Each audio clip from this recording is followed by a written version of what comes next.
আসসালামু আলাইকুম। আজকে ক্যাবিনেটের মিটিং ছিল। আমাদের চিফ অ্যাডভাইজার মহোদয় মিটিংটির সভাপতিত্ব করেন। মিটিংয়ে অনেকগুলো ইম্পর্টেন্ট ডিসিশন এসেছে। তার মধ্যে দুটো বিষয় হচ্ছে যে নির্বাচন কমিশনের দুটো আইন সংস্কারের সিদ্ধান্ত হয়েছে, আর এনবিআরের মানে ইন্টারনাল রেভিনিউ ডিপার্টমেন্ট তাদের একটা আইন সংস্কারের বিষয়ে ডিসিশন এসেছে, এবং ক্যাবিনেটে আজকে সংস্কার যে আপডেট সেটার বিষয়েও বড় একটা ডিসকাশন হয়েছে। তো আজকে জানানো হয় যে প্রথম যে আমরা ফার্স্ট ব্যাচে যে 121টি সংস্কারের প্রথম যেটা নিয়ে কাজ করা হয়েছিল সেটা নিয়ে জানানো হয় যে 77টি অতি গুরুত্বপূর্ণ সংস্কারের মধ্যে 24টি অলরেডি বাস্তবায়িত হয়েছে এবং আংশিক বাস্তবায়িত হয়েছে 14টি, বাকিগুলো খুবই দ্রুত গতিতে বাস্তবায়নের পথে আছে। আর ক্যাবিনেটের আজকে জানানো হয়, চিফ অ্যাডভাইজার মহোদয় বলেছেন যে প্রত্যেকটা মিনিস্ট্রিকে আজকে ইনস্ট্রাকশন দিয়েছেন যে তারা মিনিস্ট্রিগুলো এই রিফর্ম কমিশনগুলোর বাদে তারা যখন স্বপ্রণোদিত হয়ে যে রিফর্মগুলো করেছেন সেটার একটা লিস্ট অতি সত্বর কম্পাইল করার জন্য। আমরা দেখছি যে রিফর্ম কমিশনগুলো যেই রিফর্মের প্রপোজালগুলো দিয়েছে তার চেয়ে অনেক অনেক বেশি রিফর্মের কাজগুলো প্রত্যেক মিনিস্ট্রি এবং অ্যাডভাইজার মহোদয়গণ এর নির্দেশে এই রিফর্মের কাজগুলো বেশি হয়েছে। তো সেইটার একটা লিস্ট আমরা আশা করছি আগামী মাসের প্রথম দিকে, আগামী মাসের মধ্যে আমরা আপনাদের কাছে দিতে পারবো। একটা বুকলেটের মতো করা হবে যাতে আপনারা সবাই পান, এটা সবার কাছে এটা বিতরণ করা হবে। আজকে এই বিষয়ে যথেষ্ট প্রাণবন্ত আলাপ হয়েছে এবং আমরা আশা করছি যে আগামী মাসের মধ্যে বাংলাদেশের যতগুলো মিনিস্ট্রি আছে এবং যতগুলো ডিভিশন আছে তারা তাদের রিপোর্টগুলো চিফ অ্যাডভাইজার অফিসে ক্যাবিনেট ডিভিশনে জানাবেন। ক্যাবিনেট ডিভিশন তারপরে মুখ দিবেন কত দ্রুত গতিতে এটার বুকলেট বা বুক পাবলিশ করা যায়, এবং সে অনুযায়ী আপনাদেরকে আমরা সাবমিট করব, আপনাদেরকে আমরা দিব। আজকে এনবিআর এর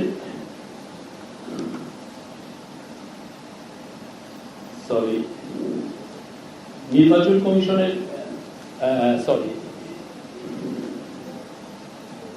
নির্বাচন কমিশনের দুইটা ল আজকে অ্যাপ্রুভ হয়েছে। একটা হচ্ছে নির্বাচন কর্মকর্তা ব্র্যাকেটে বিশেষ বিধান আইন 1991 ব্র্যাকেটে এগেন 1991 সনের 13 নং আইন সংশোধনের প্রস্তাব। এটা প্রস্তাবটা আজকে এটা ক্যাবিনেটে পাস হয়েছে। আর আরেকটা হচ্ছে যে নির্বাচন কমিশন সচিবালয় আইন 2009 সনের 5 নং আইনের সংশোধনের প্রস্তাব।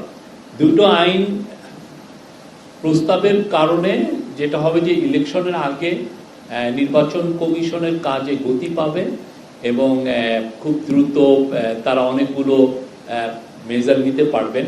আরেকটা হচ্ছে যে এর ফলে এই আইনগুলোর কারণে আগে যেটা ছিল যে যারা নির্বাচন কমিশনের অফিসিয়ালরা যারা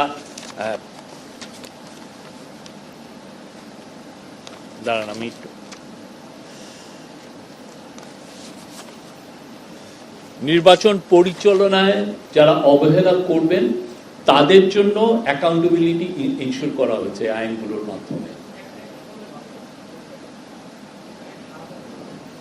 আমি বলছি যে নির্বাচন কমিশন সচিবালয় 2009 আইনের সংশোধনের প্রস্তাব করা হয়েছে। সেই প্রস্তাবের আমি আপনাদেরকে বলছি, এটার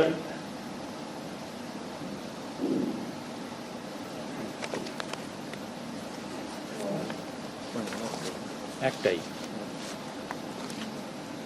এটা আপনারা আরো নির্বাচন কমিশনের সাথে কথা বলতে পারেন, তারাও এটার বিষয়ে আপনাদেরকে বলবে। এই এই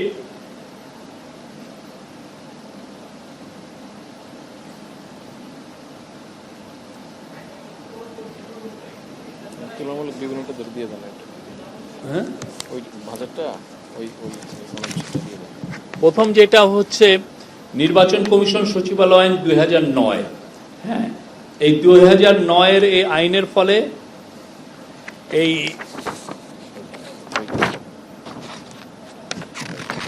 আপনি বিদ্যমান আইনে যেটা আছে সেটার একটা চেঞ্জেস, আমরা এটা আপনাদেরকে দিয়ে দিব, আপনারা এটা পাবেন। আমরা যেই চেঞ্জগুলো আসছে এটার পরে আপনারা এটা পাবেন। এটা বর্ণনার তেমন কিছু নেই। আপনারা দেখবেন যে বিদ্যমান আইনে আছে যে গণপ্রজাতন্ত্রী বাংলাদেশের সংবিধানের 118(4) অনুচ্ছেদ অনুযায়ী নির্বাচন কমিশন দায়িত্ব পালনের ক্ষেত্রে স্বাধীন ও স্বাধীনভাবে দায়িত্ব পালনের লক্ষ্যে উহার জন্য একটি স্বতন্ত্র সচিবালয় প্রতিষ্ঠা করিবার উদ্দেশ্যে প্রয়োজনীয় বিধান প্রণয়নকল্পে প্রণীত আইন।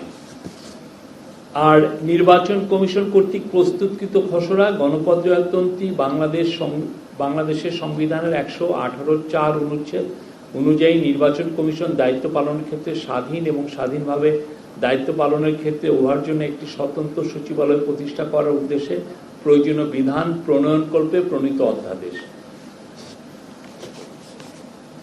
আর এইটার লেজিসলেটিভ এগুলো আমরা আপনাদেরকে দিব। আপনি না পড়লে এটা আপনি এইখান থেকে আমি বর্ণনা দিলে আমি মনে হয় না আপনারা এটার একটা আইডিয়াটা পাবেন।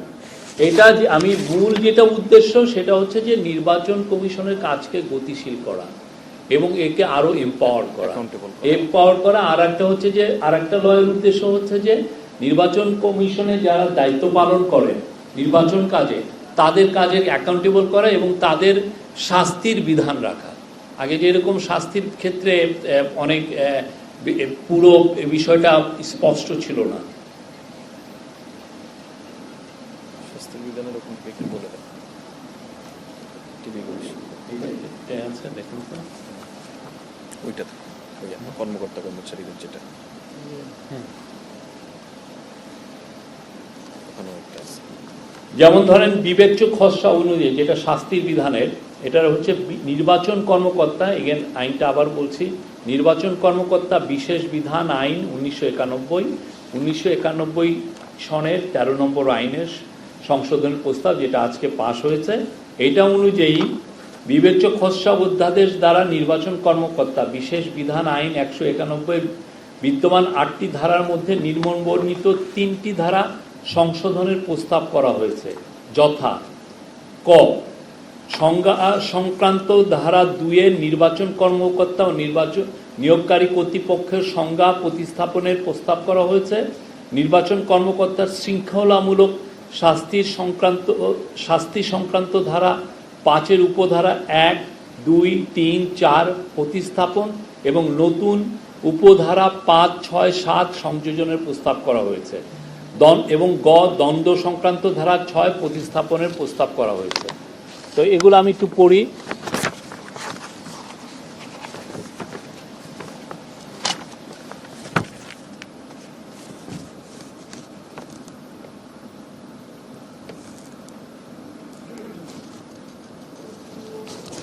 এগুলোরও আমি যেটা করব যে আপনাদেরকে এটা আমরা এই দুইটা লয়েরই আমরা এই বিধানগুলো আপনাদেরকে এখনই দিয়ে দিচ্ছি, আপনারা হ্যাঁ আপনারা দেখতে পারেন।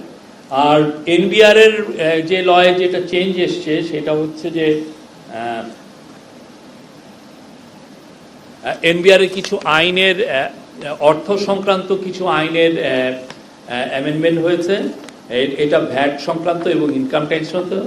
একটা হচ্ছে যে ট্রেজারি বন্ডের ট্যাক্স বাড়ানো হয়েছে ইন্ডিভিজুয়ালদের জন্য না, যারা ইনস্টিটিউশনাল যারা ট্রেজারি বন্ডে ট্রেড করেন তাদের জন্য। সেটা হচ্ছে 10% ছিল, সেটা মূল্য সংযোজন কর সম্পূরক আইন 2012 এই যে লগুলো আজকে অ্যাপ্রুভ হলো সেটা হলো অর্থ সংক্রান্ত কতিপয় আইন ব্র্যাকেটের দ্বিতীয় সংশোধন অধ্যাদেশ 2025-এর খসড়া নীতিগত ও চূড়ান্ত অনুমোদন হয়েছে। উক্ত খসড়া অধ্যাদেশের সংশোধনী সমূহ নিম্নরূপ: মূল্য সংযোজন কর ও সম্পূরক শুল্ক আইন 2012 সংশোধনীর প্রস্তাব নিম্নরূপ: মূল্য সংযোজন কর ও সম্পূরক শুল্ক আইন 2012 ধারা 126 উপধারা 1 সরকার কর্তৃক গেজেট প্রজ্ঞাপনের পাশাপাশি বিশেষ আদেশ দ্বারা অব্যাহতি প্রদানের বিধান প্রণয়ন করার প্রস্তাব করা হয়েছে। কিছু কিছু ক্ষেত্রে দেখা যায় যে ভ্যাটের ক্ষেত্রে আগে মানে এনবিআর সে ভ্যাট প্রত্যাহার করতে পারে বা অব্যাহতি দিতে পারে, সেটা যাতে করতে পারে সেটার একটা বিধান প্রণয়ন করার প্রস্তাব করা হয়েছে। এটা আগে যেটা ছিল যে ক্যাবিনেটে এটা করতে হতো, তো এইটা বাট এগেন এইখানে একটু সংশোধনী নিয়ে এসছে যে এটা যেটাই মানে যে বিধানটাই প্রণয়ন করা হোক না কেন ইভেনচুয়ালি এটা ক্যাবিনেটে এসে এটা অ্যাপ্রুভাল নিতে হবে।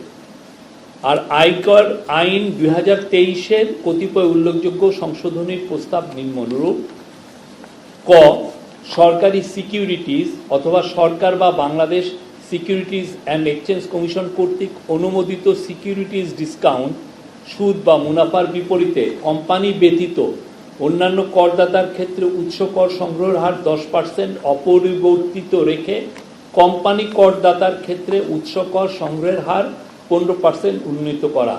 এটা ট্রেজারি বন্ডের ক্ষেত্রে আর কি, আপনার আগে 10% ছিল, এখন এটা 15%।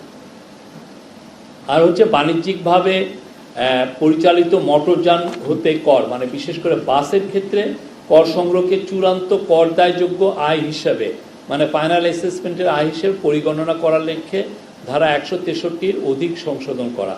এটার কারণে যেটা হচ্ছে যে যারা বাস কিনবেন বা বাসের ইম্পোর্ট করে আনবেন তাদের জন্য ফাইনাল অ্যাসেসমেন্টের মানে আপনার ট্যাক্সেশনটা ইজিয়ার করা হয়েছে। এই ছিল আজকের ক্যাবিনেটের ডিসিশন। আপনাদের এনি কোশ্চেন অন এনিথিং?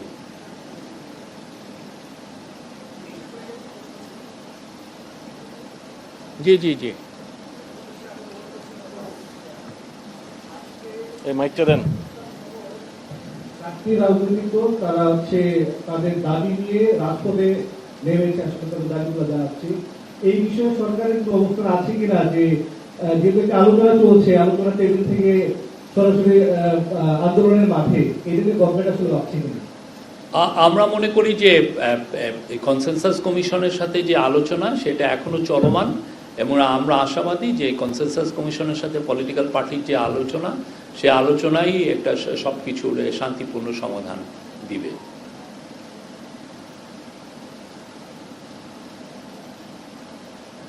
শেষ করি। Thank you. Any other question? নাই। হ্যাঁ বলেন। হ্যাঁ হ্যাঁ, এনি সাবজেক্ট।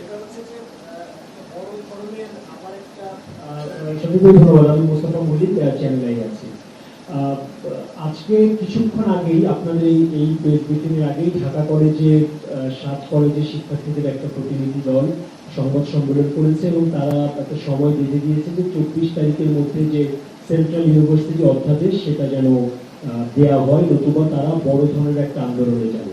এই সংবাদ সম্মেলনটা তারা করেছে এই কারণে, প্রশ্নটা বড় হচ্ছে কারণ ঘটনাটাই বড়।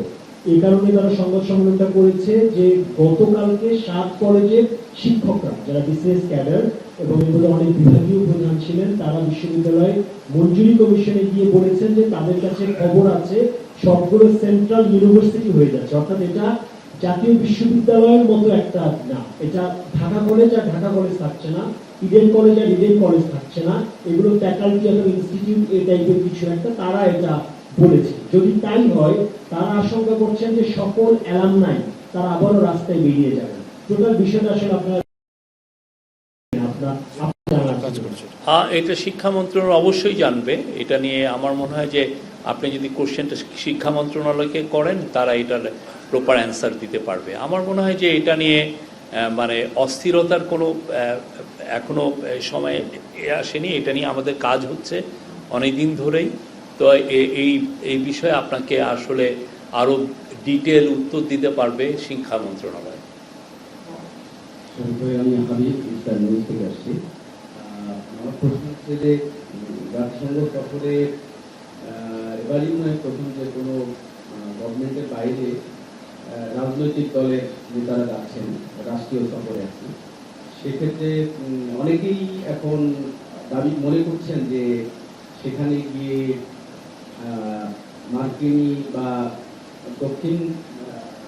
দক্ষিণের একটি নেগোসিয়েশন হবে বাংলাদেশের হয়তো নির্বাচন কেন্দ্রিক, এরকম কোনো শঙ্কা বা এরকম কোনো পরিকল্পনা আছে কিনা? এটা সবাই যাচ্ছেন ইউনাইটেড নেশন জেনারেল অ্যাসেম্বলি। আপনি জানেন এই বছর জাতিসংঘের ৮০তম বার্ষিকী, তো এটা খুবই একটা ইম্পর্টেন্ট একটা অকেশন।